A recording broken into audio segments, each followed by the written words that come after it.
Assalamualaikum warahmatullahi wabarakatuh. Waalaikumsalam warahmatullahi wabarakatuh. Innal hamdalillah nahmaduhu wa nasta'inuhu wa nastaghfiruh wa na'udzu billahi min shururi anfusina wa min sayyiati a'malina. May yahdihillahu fala mudilla lahu wa man yudlil fala hadiya lahu. Asyhadu an la ilaha illallah wahdahu la syarika lahu wa asyhadu anna Muhammadan 'abduhu wa rasuluh. يا أيها الذين آمنوا اتقوا الله حق تقاته ولا تموتن إلا وأنتم مسلمون.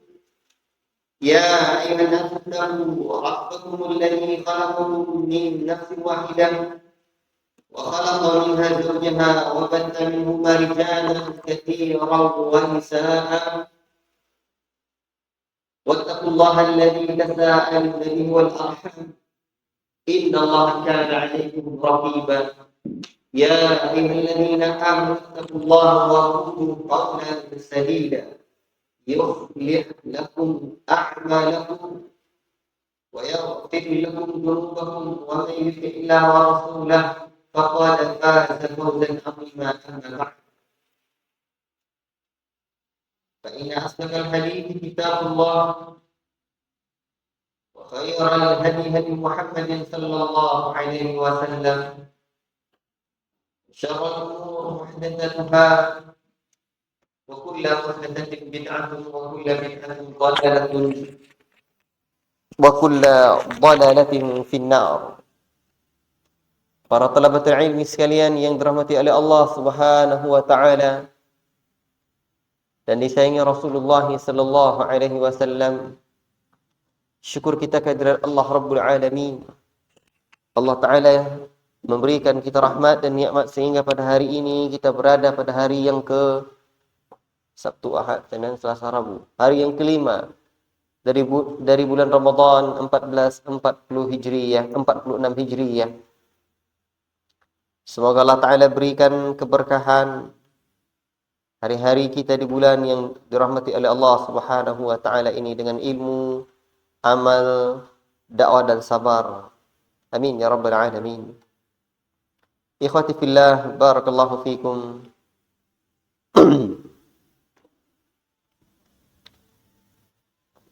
Mohon silakan buka Zoom. Baik. Link. Insyaallah pagi ini kita membahas satu tema tentang fadailu kalimati la ilaha illallah atau fadailu kalimati tauhid la ilaha illallah. Keutamaan kalimat tauhid la ilaha illallah. Insyaallah. Namun sebelumnya ikhwati fillah barakallahu fikum, terkait dengan syarat-syarat la ilaha illallah,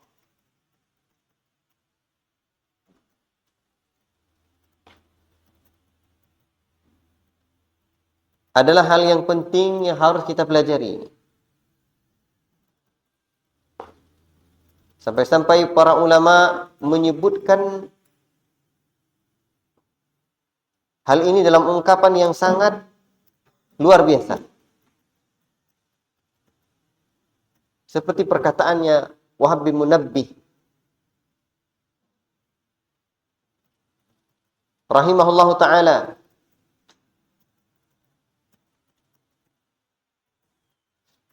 Kata beliau,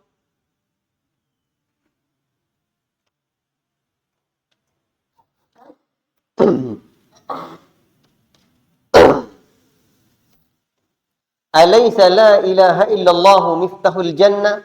Ada orang yang bertanya kepadanya. Jadi Wahab bin Munabbih rahimahullahu ta'ala ditanya, alaysa la ilaha illallah miftahul jannah? Bukankah la ilaha illallah adalah kunci surga? Lalu beliau berkata, faqala bala. Betul.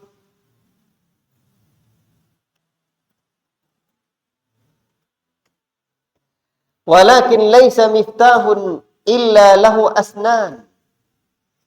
Tapi kata beliau rahimahullah ta'ala, tidak ada satu kunci pun melainkan ada geriginya, ada gigi-giginya. Demikianlah ini Zoom ini buka audionya enggak? Ya, dibuka. Berarti di sini enggak perlu. Baik.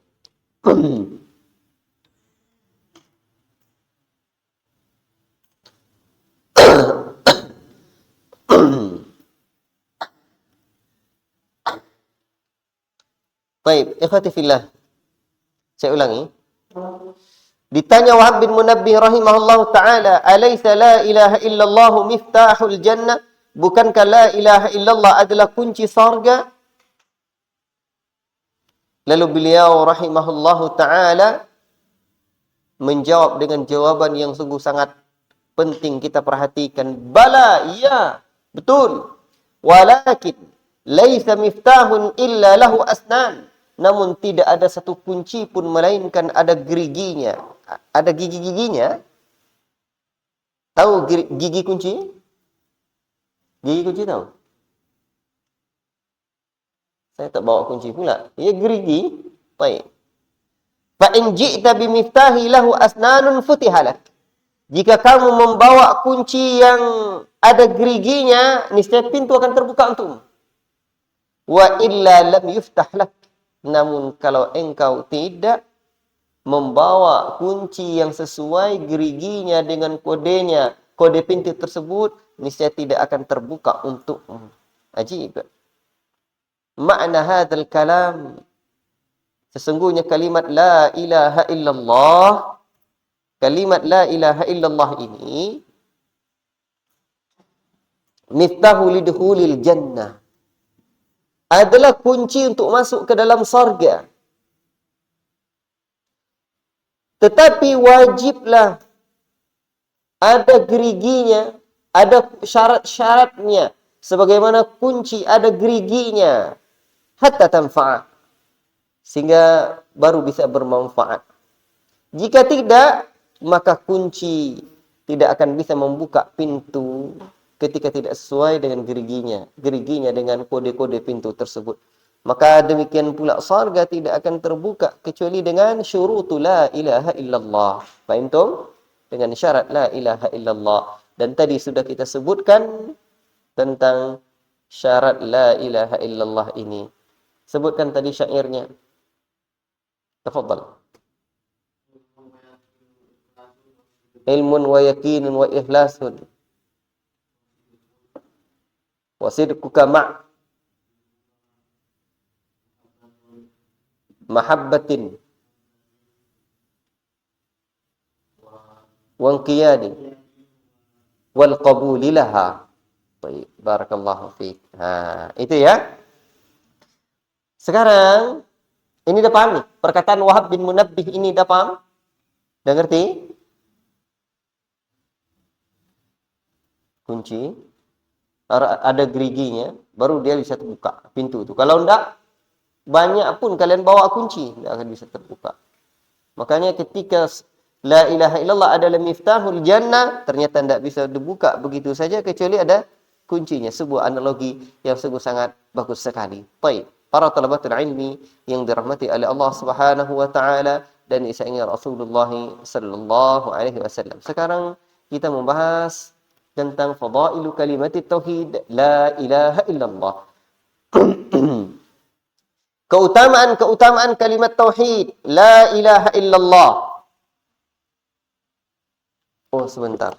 Mumpung saya ingat. Kalimat la ilaha illallah ini juga disebut dengan kalimat tauhid.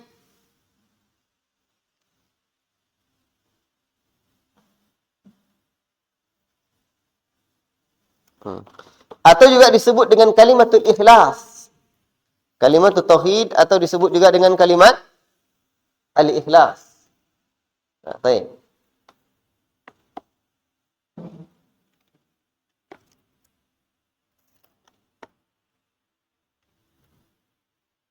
Ikhwati fillah, keutamaan kalimat la ilaha illallah ini sangat banyak. Dijelaskan oleh para ulama dalam kitab-kitab mereka, di antaranya Syekhuna Abdul Razak hafizallahu taala dalam fiqhul ad'iyah wal adhkar.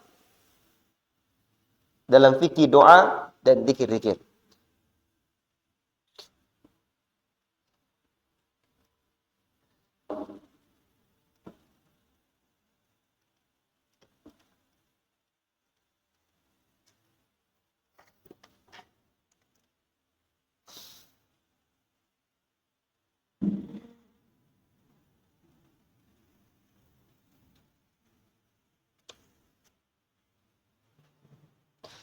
Pertama, Allah Subhanahu wa taala mensifati kalimat la ilaha illallah di dalam Al-Qur'an dengan kalimat at-thayyibah.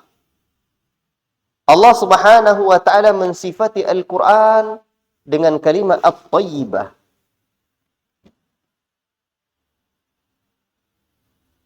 Silakan buka surah Ibrahim ayat yang ke-24.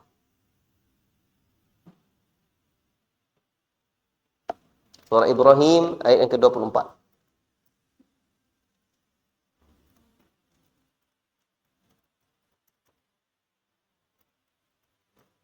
Kata Allah Rabbul Alamin, "Alam tara kaifa daraballahu mathalan?"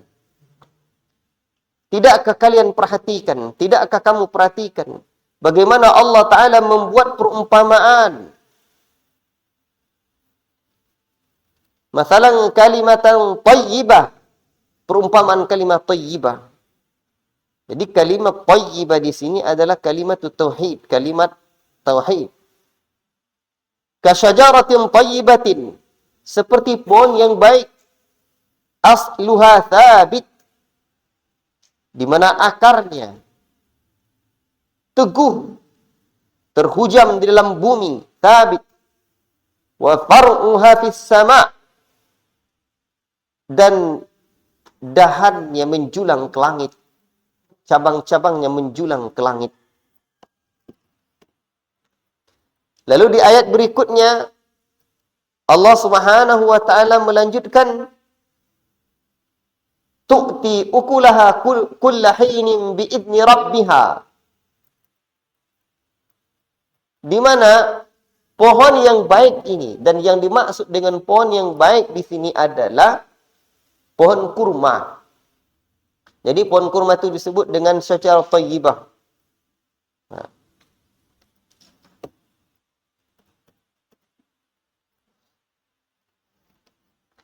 Kulla hinin biidni rabbiha, sepanjang masa, setiap waktu. Menghasilkan buah setiap waktu, biidni rabbiha, dengan izin Rabbnya. Wa yatribullahu al-amthala, Allah Subhanahu wa taala membuat perumpamaan linnasi, untuk manusia, la'allahum yatadhakkarun, agar mereka selalu ingat. Bahkan kalau dilanjutkan ayat ini, wa mathalu kalimatin khabithatin kasyajaratin khabithatin, dan perumpamaan kalimat yang buruk seperti pohon yang buruk yang dicabut dari permukaan bumi, tidak memiliki keteguhan. Baik. Kita kembali kepada syajarah thayyibah atau kalimatan thayyibah, kalimat yang baik seperti pohon yang baik, seperti pohon kurma. Maka sangat indah kitab karya Syekhuna Abdul Razak hafizahullahu taala.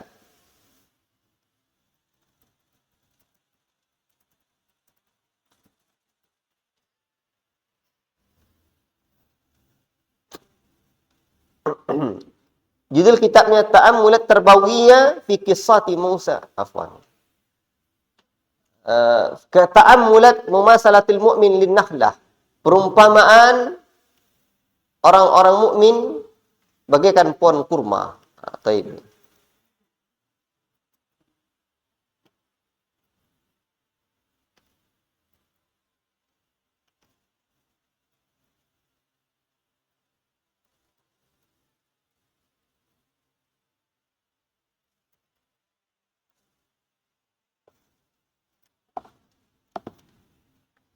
Kitab itu luar biasa. Jadi orang-orang yang terhujam dalam hatinya kalimat thayyibah bagaikan pohon kurma yang luar biasa terhujam dalam di muka bumi. Dan pohonnya menjulang ke langit rindang. Senantiasa menghasilkan buah, elok pula dipandang, manis buahnya, menyegarkan dan menyehatkan bagi tubuh anak manusia. Maka manfaat pohon kurma itu luar biasa. Dan Rasul menyebutkan perumpamaan orang mukmin itu bagaikan kurma. Makanya Syekh Abdul Razak bahkan beliau sampai memiliki kebun kurma juga sekalian.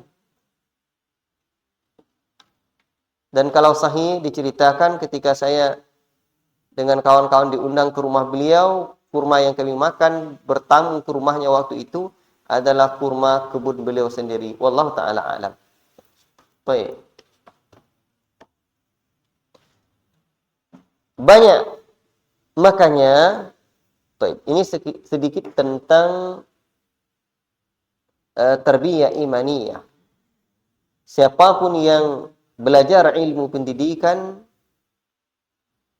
atau siapapun yang mengajar, mendidik, maka hendaklah dia merenungi kitab Ta'ammulat Mumatsalatil Mu'min lin-Nakhla ini. Renungan-renungan tentang perumpamaan orang mukmin dengan pohon kurma ini. Ini bagus sekali. Karena bagaimana menumbuhkan kurma. Ya.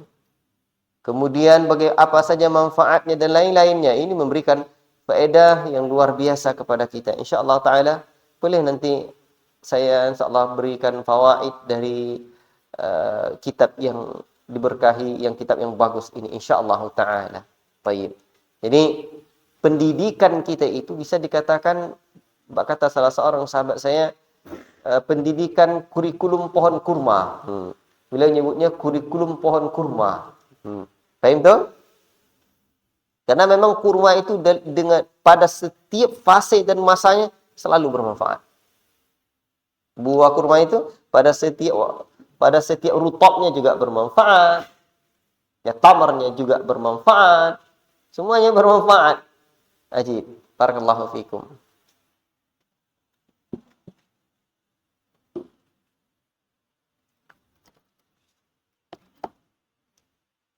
Kalau diuraikan lebih panjang lagi tentang kalimat thayyibah ini. Namun karena keterbatasan waktu dan ilmu, ya. Kemudian yang kedua,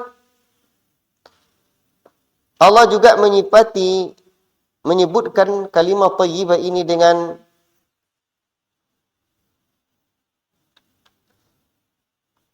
qaulul tsabit. Seperti firman Allah dalam surah Ibrahim ayat yang ke-27. Lihat surah Ibrahim ayat yang ke-27. Baik. Kata Allah Subhanahu wa taala, "Yutsabbitullahu alladhina amanu bil qauli tsabit fil hayatid dunya wa fil akhirah." Allah meneguhkan orang-orang yang beriman dengan ucapan yang sabit, dengan ucapan yang kokoh dalam kehidupan dunia ini dan dalam kehidupan akhirat. Maksud qaul sabit di sini adalah ucapan la ilaha illallah. Qaul sabit artinya adalah ucapan yang teguh. Jadi qaul sabit, ucapan yang teguh yang dimaksud dalam ayat ini adalah la ilaha illallah. Demikian juga kalimat la ilaha illallah ini disebut dengan al-ahd. Seperti firman Allah dalam surah Maryam ayat yang ke-87. Coba buka surah Maryam ayat yang ke-87. Kata Allah Subhanahu wa taala, la yamlikuna syafa'ata illa man ittakhadha 'inda ar-rahmani ahda. Mereka tidak memiliki kemampuan untuk memberikan syafaat kecuali orang-orang yang telah mengadakan perjanjian di sisi Allah yang Maha Pengasih. Maksud man ittakhadha 'inda ar-rahmani ahda di sini, berdasarkan penjelasan Syekh Abdul Razak di sini, adalah kalimat la ilaha illallah. Jadi mereka tidak bisa memberikan syafaat kecuali orang-orang yang telah mengambil perjanjian. Al-ahdu itu arti secara bahasanya adalah perjanjian. Namun al-ahdu di sini bermakna kalimat la ilaha illallah. Baik. Karena itulah orang-orang yang Allah Ta'ala ridhai. Karena orang-orang yang mengucapkan la ilaha illallah lah yang Allah Ta'ala ridhai. Sebagaimana juga di dalam ayat lain, wala yashfa'una illa liman irtada. Dan mereka tidak memberikan syafaat kecuali orang-orang yang diridhai oleh Allah. Hanya orang-orang yang mengucapkan la ilaha illallah yang diridhai oleh Allah Subhanahu wa Ta'ala. Makanya dalam riwayat Ibnu Abbas dibawakan oleh Syekh Abdul Razak di sini, al-'ahdu syahadatu an la ilaha illallah. Al-'ahdu di sini adalah perjanjian antara dia dengan Allah. Maksudnya adalah ucapan la ilaha illallah. Tayyib.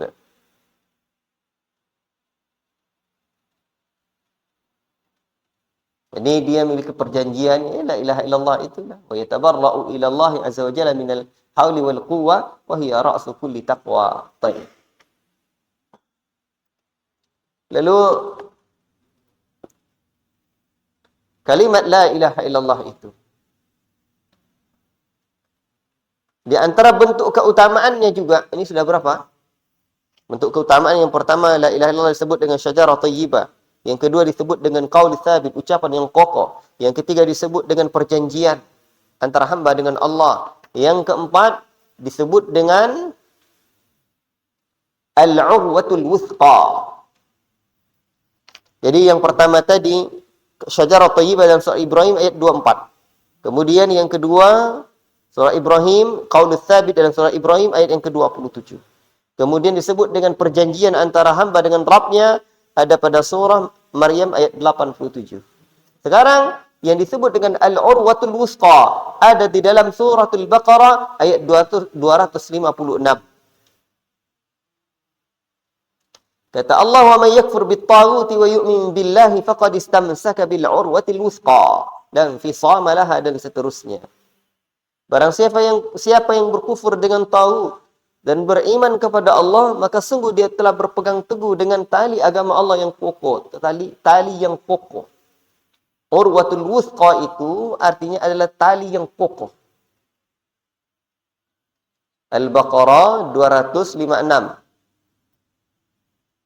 Maksud al-urwatul wusqa di sini secara bahasa artinya adalah tali yang kokoh. Tapi maksudnya adalah kalimat la ilaha illallah. Tali yang sangat kuat. Ya. Tali yang sangat kuat. Taib. Demikian juga di dalam surah Luqman ayat yang ke-22.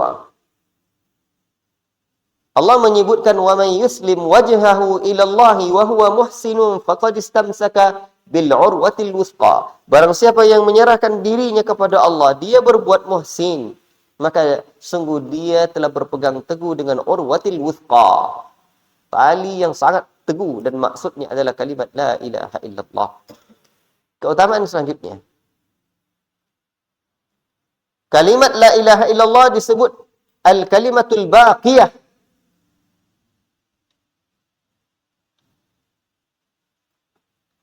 Al-kalimatul baqiyah itu tercantum dalam surah Az-Zukhruf ayat yang ke-26 dan 27. Az-Zukhruf ayat yang ke-26 dan 27.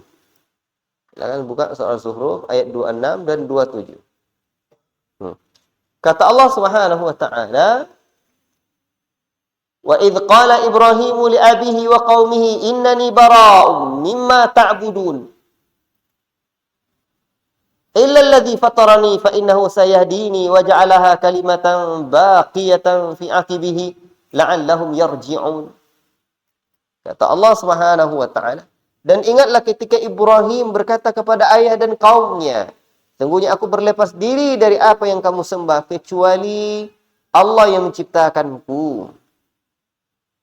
Karena sungguhnya dia akan memberi petunjuk kepada aku.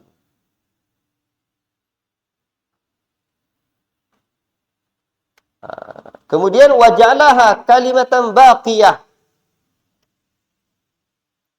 Allah Subhanahu wa taala pun menyebutkan sesungguhnya kalimat itu Allah menjadikannya sebagai kalimat baqiyah. Maka di sini maksud baqiyah di sini adalah la ilaha illallah, kalimat la ilaha illallah.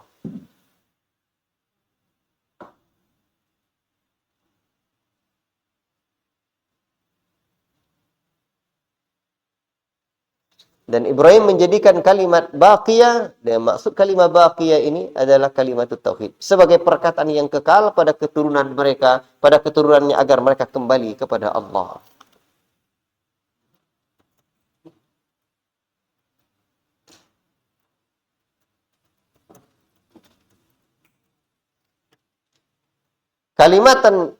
Kalimatan baqiyah secara bahasa itu artinya adalah perkataan atau kalimat atau kata baqiyah. Apa makna baqiyah? Apa Ustaz? Bukan. Bukan. Dia berasal dari kata baqiyah. Baqiyatan, kekal. Yang terus berlangsung, itu maknanya. Jadi ucapan yang terus berlangsung, yang menjadi warisan Ibrahim alaihissalam untuk anak keturunannya. Jadi kita dapat warisan Ibrahim lah. Apa warisannya? La ilaha illallah, kalimatan baqiyah. Gitu. Dalam surah Az-Zukhruf ayat yang ke-28-nya itu. 26, 27, 28. Yang ke-28-nya kalimatan baqiyah itu. Kemudian kalimat la ilaha illallah juga disebut juga dengan kalimatut taqwa. Allah menyebutkan dalam surah Al-Fath ayat yang ke-26. Silakan dulu. Surah Al-Fath ayat yang ke-26. Al-Fath ayat yang ke-26. Kata Allah Rabbul Alamin, "Idh ja'ala alladhina kafaru fi qulubihimul hamiyyata." Ketika orang-orang kafir menjadikan, atau ketika orang-orang kafir menanamkan dalam hati mereka kesombongan, al-hamiyah, kesombongan, fi qulubihimul hamiyyata, hamiyatal jahiliyah, yaitu kesombongan jahiliyah. Fa anzalallahu sakinah, lalu Allah Subhanahu wa taala Fa'anzalallahu sakinatahu ala rasuli. Allah pun menurunkan ketenangan kepada hati Rasulnya. Wa 'alal mu'minina, dan terhadap orang-orang mukminin. Wa alzamahum kalimatat taqwa, dan Allah Subhanahu wa taala mewajibkan mereka kalimat taqwa. Wa kanu ahaqqa biha wa ahlaha, dan mereka lebih berhak dengan itu dan pantas memilikinya. Wa kana Allahu bikulli syai'in alima, dan sesungguhnya Allah Subhanahu wa taala Maha mengetahui atas segala sesuatu. Jadi di sini ketika orang-orang kafir itu menyombongkan diri, lalu orang-orang beriman Allah turunkan dalam hati mereka ketenangan.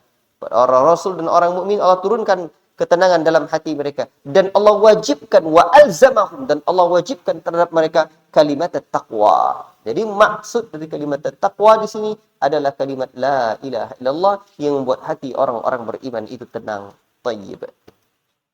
Selanjutnya,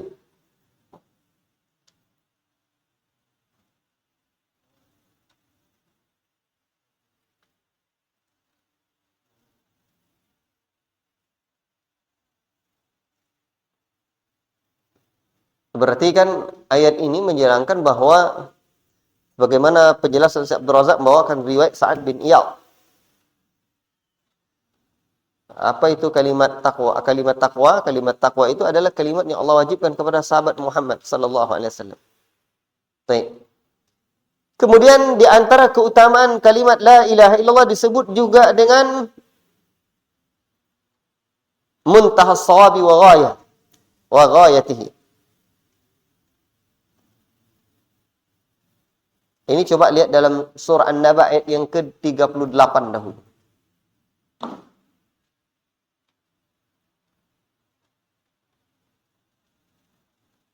Surah An-Naba ayat yang ke-38.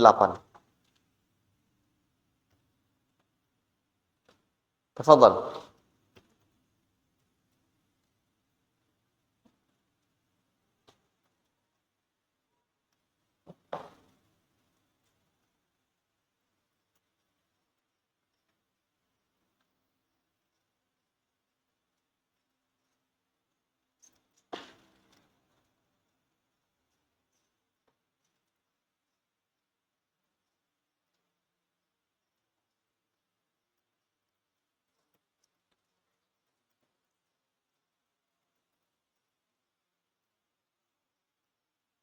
Ikhwati fillah barakallahu fikum.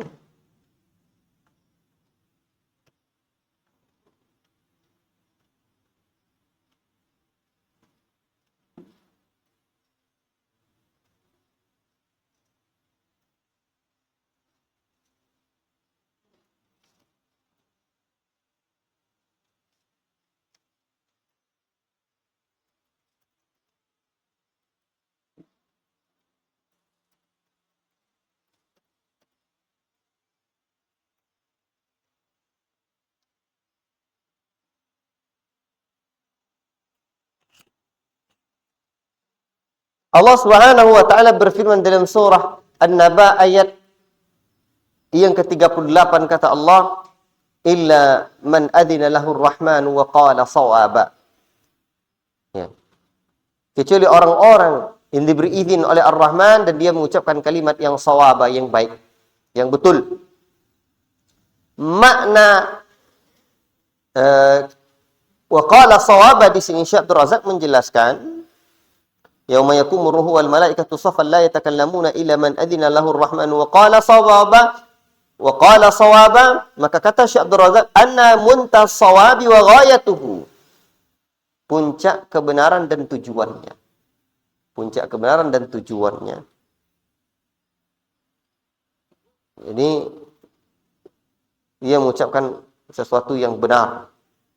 Jadi disebutlah dengan puncak kebenaran dan yang menjadi tujuannya. Pada hari di mana ruh dan para malaikat bersop-sop nanti, mereka tak sanggup berkata kecuali orang-orang yang diberikan oleh Allah Ta'ala izin dan mereka mengucapkan yang baik.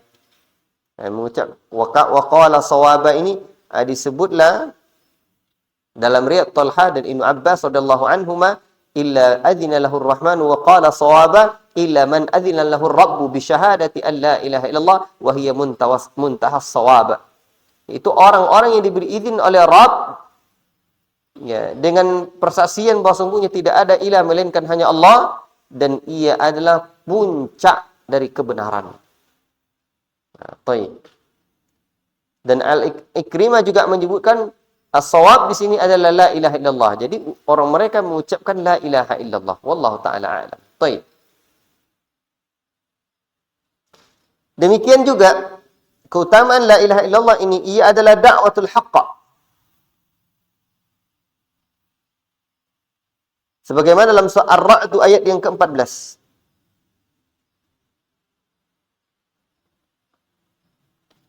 Dalam surah Ar-Ra'd ayat yang ke-14 ini, Nabi Allah Subhanahu wa taala berfirman, lahu da'watul haqqi walladzina yad'una min dunihi la yastajibuna lahum bi syai'in illa kabasiti kaffaihi illa al-ma' liyablugha fahu wa ma huwa bibalighi wa ma du'aul kafirina illa fi dhalal. Kata Allah Subhanahu wa taala, hanya baginya lah seruan yang benar, yang hak. Dan berhala-berhala yang mereka seru selainnya tidak dapat memperkenalkan baginya kecuali seperti yang membentangkan kedua telapak tangannya ke air sampai ke mulut. Membentangkan kedua telapak tangannya ke air agar sampai ke mulut, padahal air itu tidak sampai kepadanya. Jadi Allah menyebutkan di sini lahu da'watul haqq. Milik Allah lah seruan yang hak. Jadi dakwatul haq itu doa atau seruan yang benar, seruan yang hak. Di sini disebutkan yang dimaksud dengan firman Allah dakwatul haq adalah la ilaha illallah. La ilaha illallah. Baik, wallahu taala alam. Berikutnya keutamaan la ilaha illallah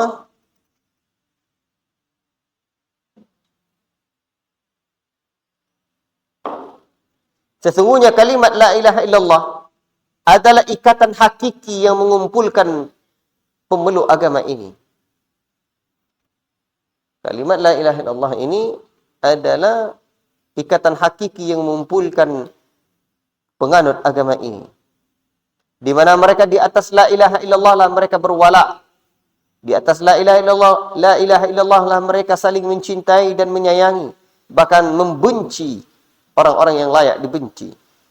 Sehingga jadilah kaum muslimin ini kal jasadil wahid, bagaikan satu jasad, wa kal bunyanil marsus yashuddu ba'duhu ba'dha, dan mereka bagaikan bangunan yang kokoh yang menguatkan antara satu dengan yang lainnya.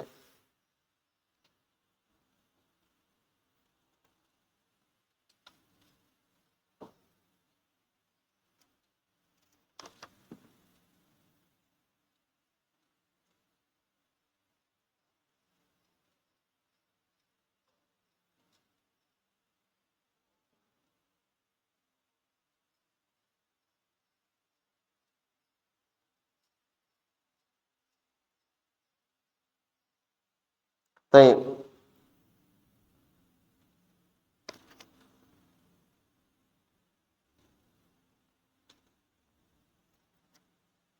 Berikutnya, kalimat la ilaha illallah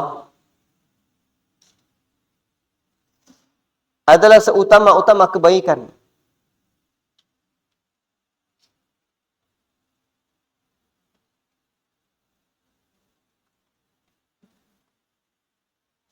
Sebentar, saya ingin menambahkan. Syekh Abdul Razak membawakan di dalam kitabnya ini bahwa ikatan hakiki yang mengumpulkan, yang menyatukan anak manusia ini, beliau membawakan surah Al-Ghafir ayat yang ke-7 hingga sampai 9. Di mana pemikul-pemikul arash, ya, pemikul-pemikul arash itu ikatan mereka dan orang-orang yang sekelilingnya dan siapapun yang sekelilingnya dan di antara Bani Adam di bumi ini adalah doa mereka kepada Allah Subhanahu wa taala, doa yang baik, yaitu beriman kepada Allah Azza wa Jalla. Allah taala alam. Kemudian ikhwati fillah, di antara keutamaan kalimat la ilaha illallah adalah afdalul hasanat, seutama-utama perbuatan baik. Man jaa bil hasanati falahu khairun minha. Barang siapa yang mendatangkan kebaikan, maka dia mendapatkan kebaikan yang lebih baik. Dan Ibnu Mas'ud, Ibnu Abbas dan Abu Hurairah menyebutkan, wa man jaa bil hasanati, barang siapa yang mendatangkan hal yang baik. Al hasanah di sini adalah kalimat la ilaha illallah. Wallahu taala a'lam bis-shawab.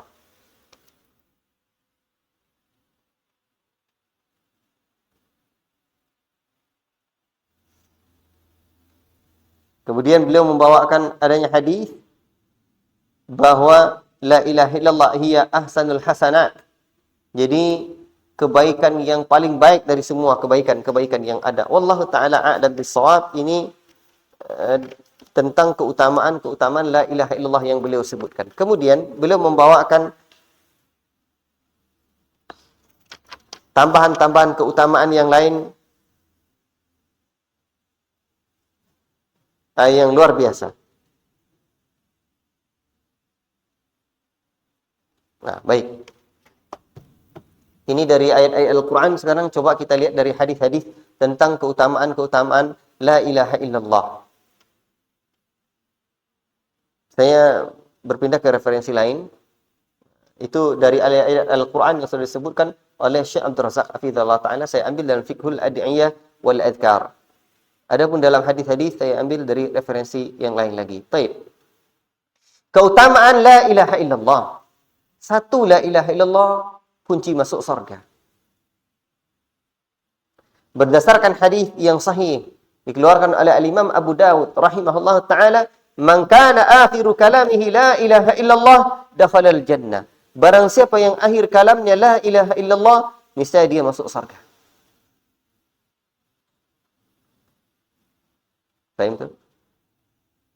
Maka dia sebut dengan kunci surga.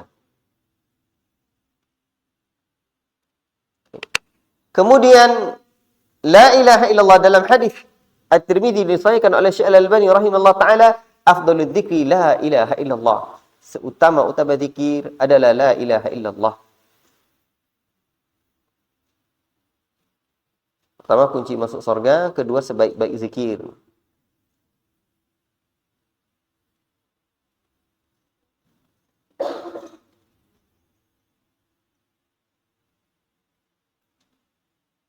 Kemudian sebagai penghapus dosa.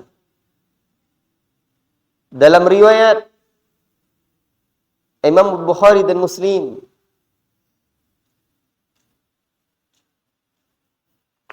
disebutkan oleh Rasulullah SAW, "Man qala la ilaha illallah wahdahu la syarika lah, lahul mulku wa lahul hamdu wa huwa ala kulli syai'in qadir, fi yawmin mi'ata marrah, kanat lahu adla 'ashri riqabin, wa kutibat lahu mi'atu hasanat, wa muhiyat anhu mi'atu sayyi'ah, wa kanat lahu hirzan minasyaitan yawmahu dzalik hatta yumsiya wa lam ya'ti ahadun bi afdali mimma jaa'a bihi illa ahadun amila aktsara min dzalik." Barang siapa yang mengucapkan la ilaha illallah dan seterusnya sebanyak 100 kali dalam sehari, maka baginya pahala seperti membebaskan 10 budak. Budak itu bisa diapakan saja, disuruh bekerja, bahkan digauli, boleh. Makanya dimerdekakan budak itu artinya orang melepaskan harta dia yang sangat besar. 10 budak, berapa harganya itu? Lalu dituliskan baginya 100 kebaikan, dihapus baginya 100 keburukan. Ia terlindungi dari syaitan pada hari itu hingga sore. Tidak ada seorang pun yang datang dengan sesuatu yang lebih baik dari yang ia lakukan, kecuali orang yang mengamalkan lebih banyak dari itu. Jadi mengucapkan kalimat la ilaha illallah wahdahu la syarikalah dan seterusnya ini, itu menjadi penghapus dosa. Baik. Kemudian keutamaan kalimat la ilaha illallah. Kalimat la ilaha illallah ini adalah pembeda antara muslim dan kafir. Di mana Nabi menyebutkan dalam riwayat yang sahih dikeluarkan oleh Imam Bukhari dan Muslim, qala Rasulullah sallallahu alaihi wasallam, umirtu an uqatilan nasa hatta yaqulu. Aku diperintahkan oleh Allah untuk memerangi manusia sampai mereka mengucapkan la ilaha illallah. Faman qalaha asama minni damahu. Barang siapa yang mengucapkannya, maka mereka selamatlah dariku darahnya dan hartanya, illa bihaqqihi wa hisabuhu 'ala Allah, kecuali dengan hak Islam dan perhitungan mereka kepada Allah. Jadi ketika daulah Islam berdiri dan pemimpin mendakwakan Islam, itu adanya futuhat, maka disyariatkannya untuk melakukan futuhat, membuka negeri-negeri yang lain yang belum Islam. Jadi mereka tidak boleh diperangi sampai ketika mereka sudah mengucapkan la ilaha illallah. Ketika mereka tidak mau mengucapkan la ilaha illallah, mereka boleh diperangi. Baik. Kemudian ikhwati fillah barakallahu fikum. Poin yang sebelum tadi dari kitab Syekh Abdul Razak tadi sebutkannya sebagai penghapus dosa. Kalau Syekh Abdul Razak menyebutkan afdhalul a'mal wa aktsaruha tad'ifa. Seutama-utama amal dan yang paling besar, yang paling banyak lipat gandanya. Dan ia setara dengan memerdekakan budak. Bahkan wa takunu liqailiha hizran minasyaitan. Bahkan orang tersebut itu terlindungi dari syaitan. Jadi sini seutama-utama amal lah dia. Jadi penghapus dosa dan seutama-utama amal. Tulis tambahannya, penghapus dosa dan seutama-utama amal.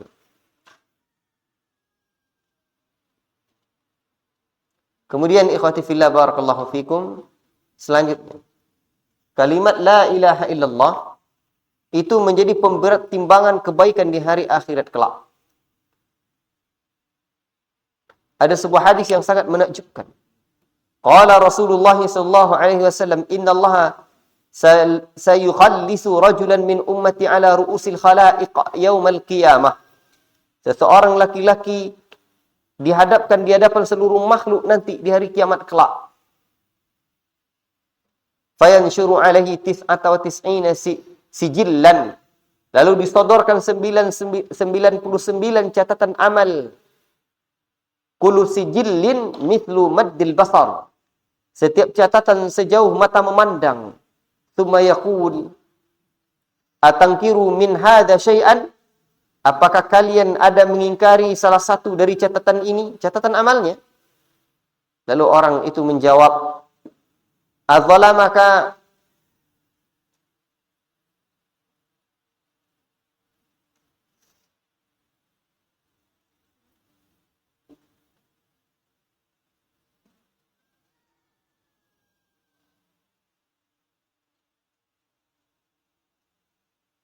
Apakah engkau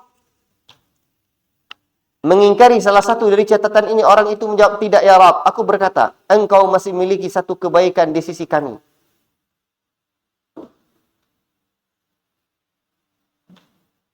Engkau masih memiliki satu kebaikan dari kami. Fayaqulu bala innalaka indana hasanah. Kata Allah, begitu. Wa innahu la zulma 'alaika al-yawma. Kami tidak menzalimi kamu pada hari ini. Fatuhraju bitaqatun fiha. Lalu dikeluarkan satu kartu, disebut kartu la ilaha illallah. Ada di kartu tersebut ada asyhadu an la ilaha illallah wa asyhadu anna Muhammadan abduhu wa rasuluh. Aku bersaksi bahwa tidak ada ilah melainkan hanya Allah, dan aku bersaksi bahwa Muhammad adalah hamba Allah dan Rasulnya. Fayaqulu uhdur waznaka. Lalu Allah berkata, hadirkan timbanganmu.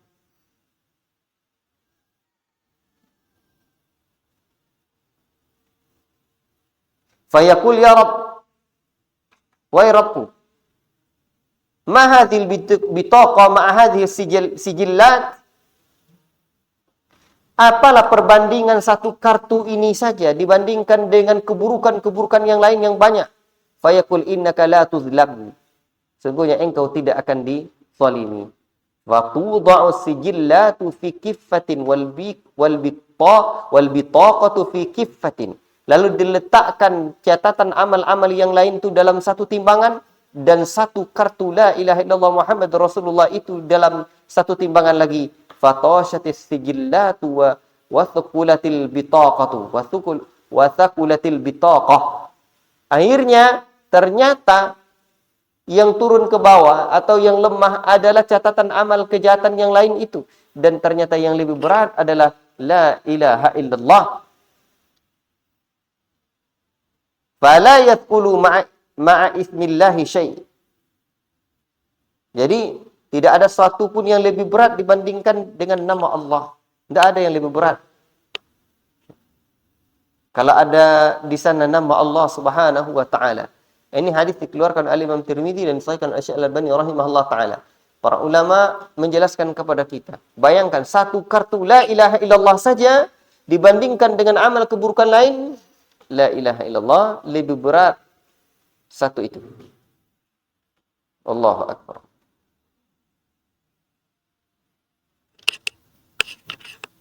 Maka hendaklah mempelajari la ilaha illallah. Wajar apa disebutkan oleh Sufyan bin Uyainah, ma an'amallahu ala 'abdin minal ibadi ni'matan.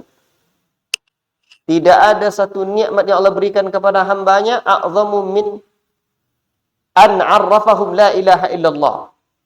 Melebihi agungnya nikmat Allah perkenalkan kepada mereka la ilaha illallah. Bayangkan semua kejahatan-kejahatan dicatat. Sudah ada 99 dibandingkan cuma dengan satu. Dan ini catatan kejahatan itu sepanjang mata memandang. Sementara hanya ada satu kartu la ilaha illallah Muhammad Rasulullah, ternyata lebih berat. Dan manusia yang melihat catatan amalnya tersebut tidak yakin lagi akan berat pula kartu tersebut dibandingkan dengan kejahatannya 99.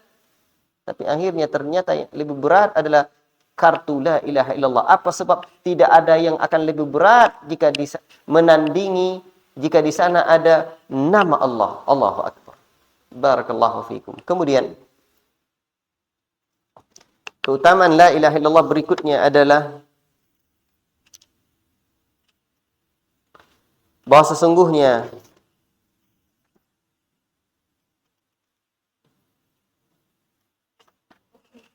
La ilaha illallah adalah seutama-utama ucapan yang diucapkan oleh para nabi.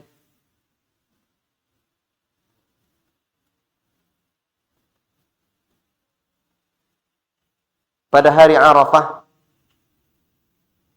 seutama-utama ucapan yang diucapkan oleh para nabi adalah ucapan la ilaha illallah. Dan Syekh Abdul Razak membawakan dalilnya adalah hadis Nabi SAW tentang zikir yang utama pada hari Arafah, pada siang hari Arafah. Seutama-utama yang apa yang aku ucapkan dan para nabi dahulu pada siang Arafah tersebut. Arafah pada hari ke-9 bulan Dzulhijjah. Pada hari itu kaum muslimin berkumpul semuanya di padang Arafah dengan pakaian ihram tersebut.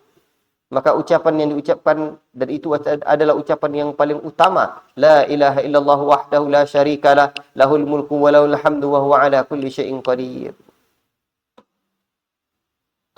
Dan ada lagi dalam lafaz lain, khairud du'ai du'a'u yaumi Arafah. Du'a'u yauma Arafah. Sebaik-baik doa adalah doa pada hari Arafah. Wa khairu ma qultuhu ana wan nabiyyun min qabli. Dan sebaik-baik ucapan yang aku ucapkan dan nabi para terdahulu adalah ucapan la ilaha illallah wahdahu la syarikalah, lahul mulku wa lahul hamdu wa huwa ala kulli syai'in qadir. Baik.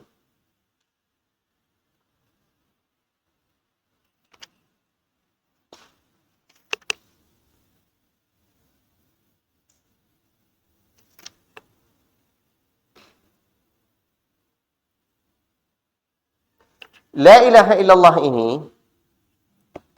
ini menjadi penyelamat bagi pemiliknya, bagi orang yang mengucapkannya dari neraka. Jadi penyelamat orang-orang yang mengucapkannya di neraka kelak. Terdapat dalam Sahih Muslim, sesungguhnya Nabi SAW mendengar muadzin berkata, Asyhadu an la ilaha illallah faqala kharaja minan nar. Seseorang yang menyeru berkata,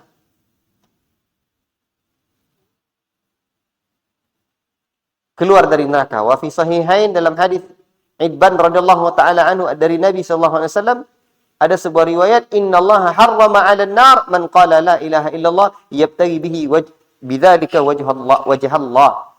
Sesungguhnya Allah mengharamkan atas neraka untuk mengazab orang-orang yang mengucapkan la ilaha illallah yang mengharapkan wajah Allah. Baik. Jadi neraka diharamkan oleh Allah untuk mengazab orang-orang yang mengucapkan la ilaha illallah. Maka keutamaannya di sini disebutkan adalah annaha najatu liqailiha minan nar. Ini menjadi penyelamat bagi seorang tersebut dari siksa neraka. Baik. Kemudian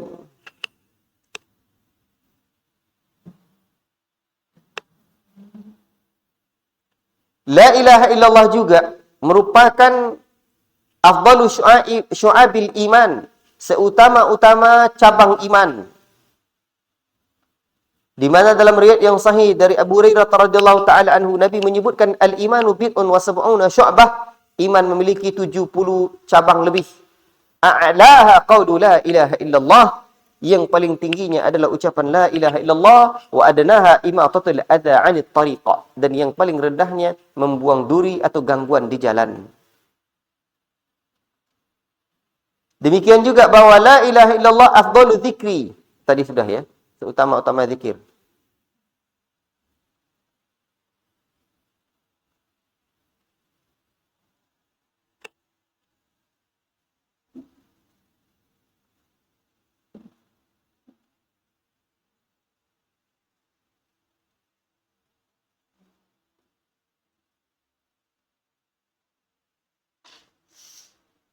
Baik. Keutamaan la ilaha illallah berikutnya adalah jika ditimbang langit dan bumi ini luar biasa. Karena Nabi menyebutkan dalam riwayat tentang hal ini. Sekiranya ditimbang langit dan bumi dibandingkan dengan langit mana yang lebih berat, sungguh lebih berat la ilaha illallah. Allahu akbar. Fa inna samawati sab'i Fa inna samawati sab'a wal aradina sab'a law wudi'at fi kiffatin wa wudi'at la ilaha illallah fi kiffatin rajahat bihinna la ilaha illallah. Sekiranya langit yang 7 ini, bumi yang 7 itu, jika ditimbang dalam satu timbangan dan diletakkan pula la ilaha illallah dalam satu timbangan berikutnya, yakni dalam kifahnya, dalam tempat timbangan itu, rajahat bihinna la ilaha illallah, berat lagi la ilaha illallah. Allahu akbar. Allahu akbar. Jadi bumi dan langit ini jika ditimbang dan ditimbang pula la ilaha illallah, sungguh akan lebih berat la ilaha illallah. Wallahu taala alam bisawab. Cukup sekian, kita istirahat dulu dan insyaallah taala kita lanjutkan sekitar beberapa menit lagi, 10 atau 15 menit lagi dengan tema yang lain. Wallahu taala alam wa sallallahu wasallam ala nabiyina Muhammad wa ala alihi washabihi ajma'in. Wassalamualaikum warahmatullahi wabarakatuh.